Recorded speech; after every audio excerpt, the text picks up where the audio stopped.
Bonjour, bonsoir, shalom, partout où vous êtes, que Dieu vous bénisse. Nous continuons avec Genèse 32, la suite de l'histoire de Jacob, sur le thème, le parcours de la vie de Jacob, ainsi que les leçons à en tirer. Je disais tantôt là que Dieu avait flashé, Dieu avait enlevé l'orgueil, la cupidité, toutes ces mauvaises choses qui se trouvaient dans la vie de Jacob. Dieu avait travaillé la vie de Jacob. Et plus tard, vous verrez même Moïse. Moïse qui a grandi dans la maison de Pharaon. Il était considéré comme un prince. Moïse qui a tué un Égyptien, qui se battait avec un Juif. Moïse qui était fort et rempli de lui-même.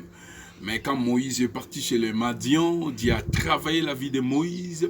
Au retour, quand Dieu a rencontré Moïse, Moïse qui dira à Dieu, qui suis-je pour aller délivrer ton peuple?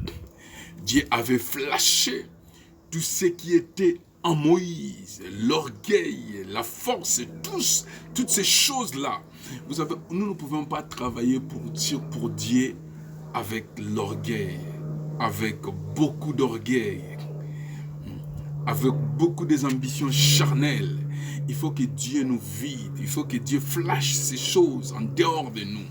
Moïse qui dit, qui suis-je, Seigneur? Moïse a oublié que c'est lui qui essayait de défendre son peuple. Et Moïse a oublié qu'il a grandi dans la maison de Pharaon. Et selon même les historiens, on dit que quand Dieu a appelé Moïse en dehors de l'Égypte, Moïse avait 40 ans.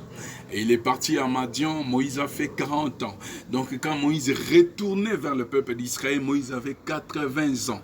À la place de dire 80 ans, nous pouvons dire 40 ans de l'Égypte, 40 ans chez les Madians, 40 moins 40. Quand Moïse est entré pour aller délivrer son peuple, Moïse était un nouveau-né.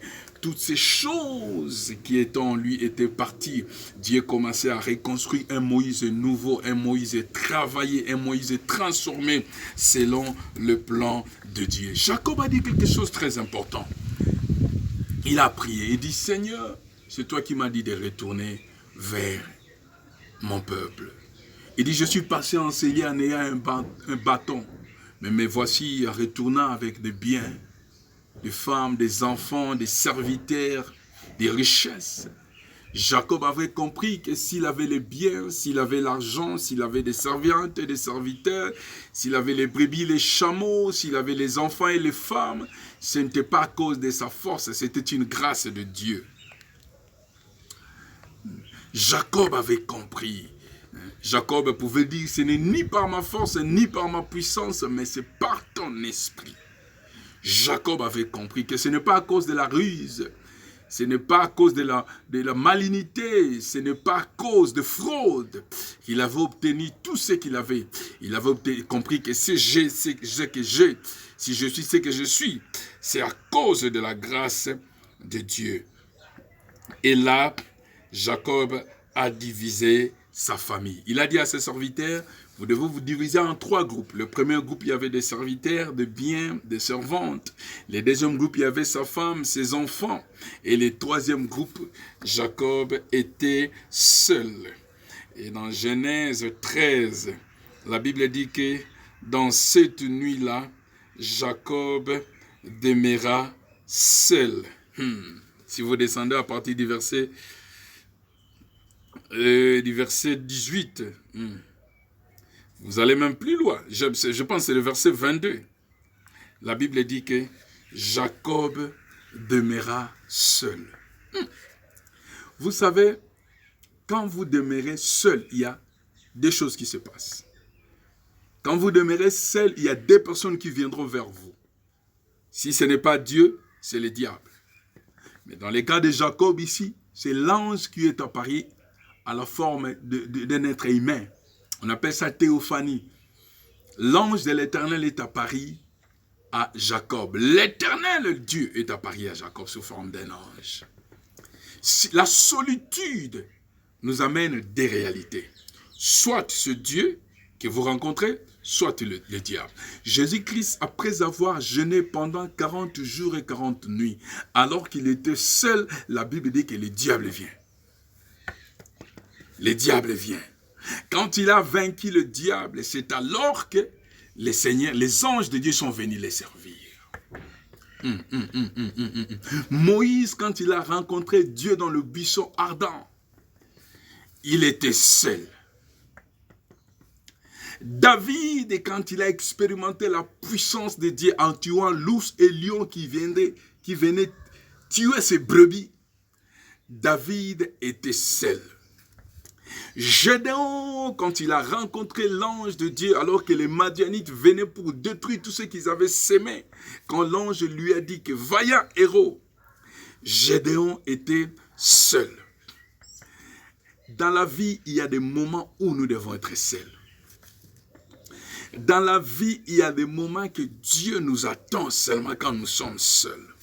Loin des gens qui acclament pour nous. Loin des gens qui disent Alléluia quand nous prêchons. Loin des gens qui nous aiment.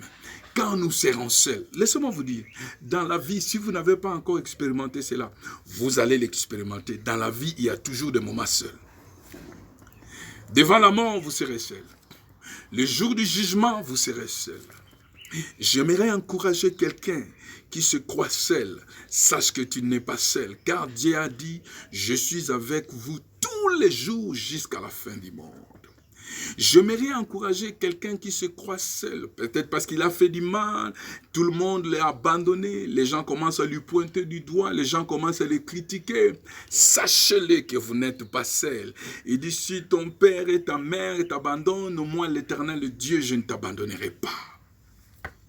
J'aimerais dire à quelqu'un, un enfant qui est seul, qui est orphelin de père et de mère, il n'a personne pour parler pour elle ou pour lui. Vous n'êtes pas seul. Dieu a dit, je serai avec vous. Jacob demeura seul. Oh, je me souviens d'Élisée quand on a annoncé que son prophète, son maître Élie devait être parti au ciel. Il est parti avec lui. Au retour, quand il est rentré, il est demeuré seul. Je me souviens de lui après avoir menacé Jézabel. Il s'est enfui sur un rocher. Il dit, Seigneur, je suis demeuré seul. On a tué tous les justes. Dans la vie, vous aurez des moments seuls. Même cet ami-là qui est avec vous. Même ces gens-là qui vous aiment, un jour vont vous abandonner. Sur le chemin de parcours de la vie, il y aura des moments où vous serez seul. Oh, je me souviens de cette femme qu'on avait attrapée en flagrant délit avec un homme. On l'a traînée vers Jésus-Christ. Mais où était parti l'homme? Elle était seule. Quand vous êtes seul, sache que vous n'êtes pas seul. Dieu est avec vous. Je me souviens de paralytiques, de piscines, de Bethesda. Quand Christ est apparu, il lui a dit, que voulez-vous que je fasse pour vous? Il dit, Seigneur, je suis seul, je n'ai personne pour me jeter au lot quand l'eau est secouée. J'aimerais dire à quelqu'un, vous n'êtes pas seul.